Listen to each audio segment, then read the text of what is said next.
Hi friend, তোমরা সবাই কেমন আছো? তোমাদের আশীর্বাদে আমি ভালোই আছি। আশা করি তোমরাও ভালো আছো। আজকে আমি একটা রান্না দেখাবো। চলো তোমাদেরকে আমি রান্নাটা দেখাই। খুব সহজ সরলভাবে রান্নাটা আমি দেখাবো, কিভাবে করতে হয়। চলো পদ্ধতিটা তোমাদেরকে দেখিয়ে দিই। এই দেখো বন্ধুরা, এটা কি বলো তো? নিশ্চয়ই চেনা চেনা লাগছে। দেখো এটা কি? এটা হলো শাপলা।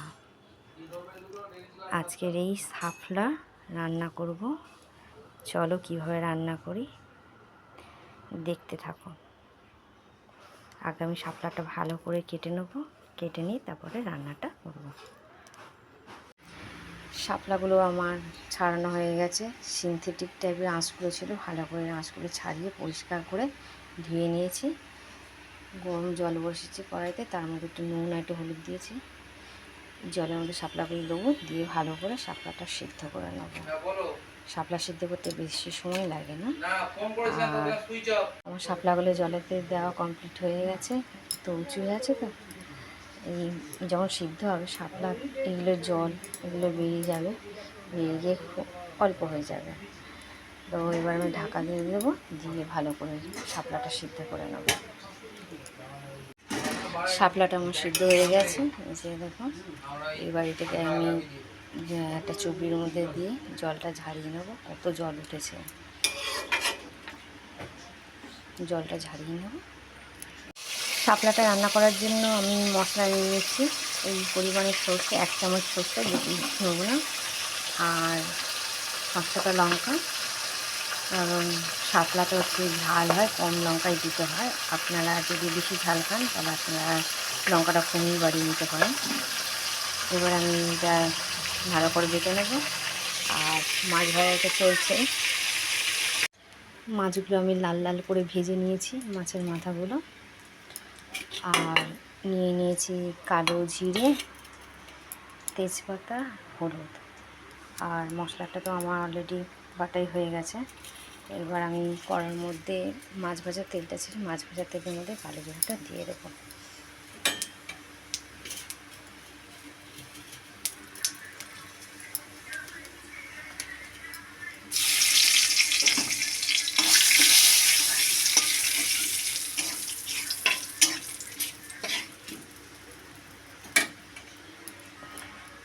যে বাটা সর্ষেটা, কাঁচা লঙ্কাটা বেটেছিলাম, এই বাটা মশলাটা এবার আমি দিয়ে দেবো তেলের মধ্যে।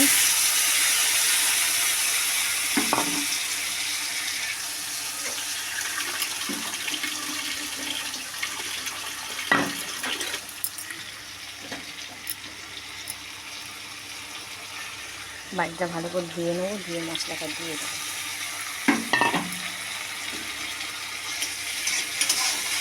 মশলাটা একটু ভালো করে নাড়িয়ে চাড়িয়ে নেবো।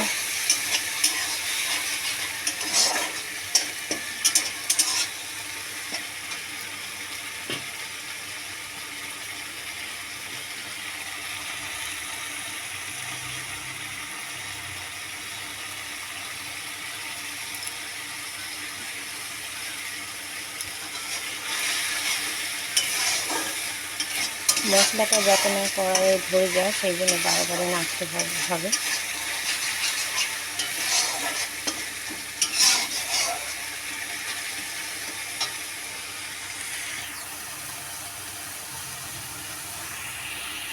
শাপলাটা ভালোভাবে জল ছাড়িয়ে নিয়েছি। এবার এই মশলার মধ্যে আমি শাপলাটা দিয়ে দেবো।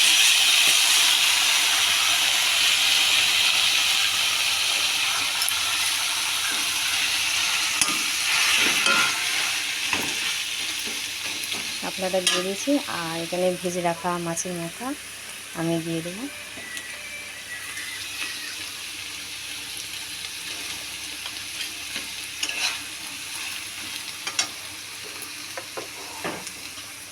পরিমাণ নুন দিয়ে দেবো।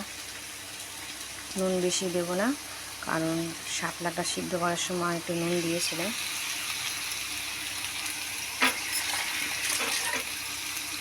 আর হলুদটাও দিয়ে দেবো। দিয়ে এবারে গ্যাস ফ্লেমটা আস্তে করে দিয়ে একটু ভালো করে নাড়িয়ে চাড়িয়ে নেবো।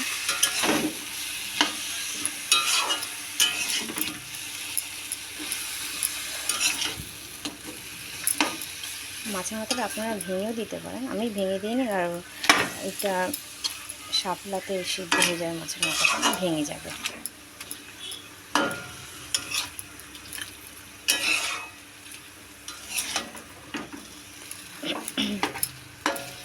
ভালো করে নাড়া হয়ে গেছে। এবারে আমি ঢাকা দিয়ে 5 মিনিট ঢাকা দিয়ে রেখে দেবো। 5-7 মিনিট পরে এসে খুলে আমি দেখলাম যে জল উঠেছে। আমি কিন্তু এটা রান্না করার সময় একদমই জল দেবো না, কারণ শাপলা জল ওঠে, এই জলটা পুরো আমি তরকারিতেই শুকিয়ে দেবো।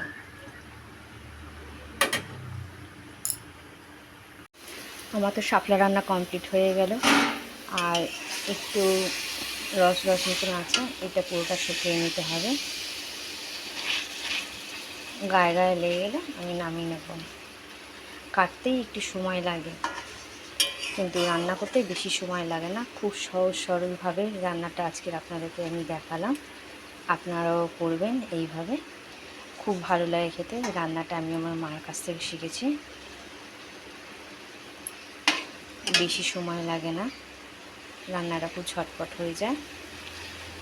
প্রচণ্ড উপকারী খাবার শাপলা, শাপলা খাওয়া খুব ভালো। আর শাপলাটা তো আমরা সারা বছর পাই না, এই বর্ষার সময়টাই আমরা শাপলাটা পাই।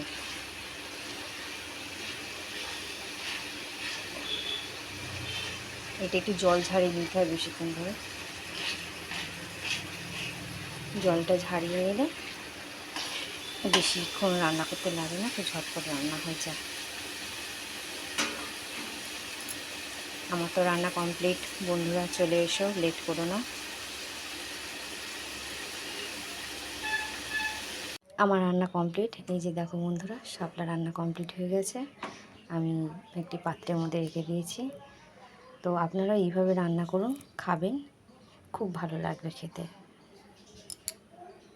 আশা করি আপনাদের এই রান্নাটি ভালো লাগবে, আপনারাও করে একদিন খান বন্ধুরা।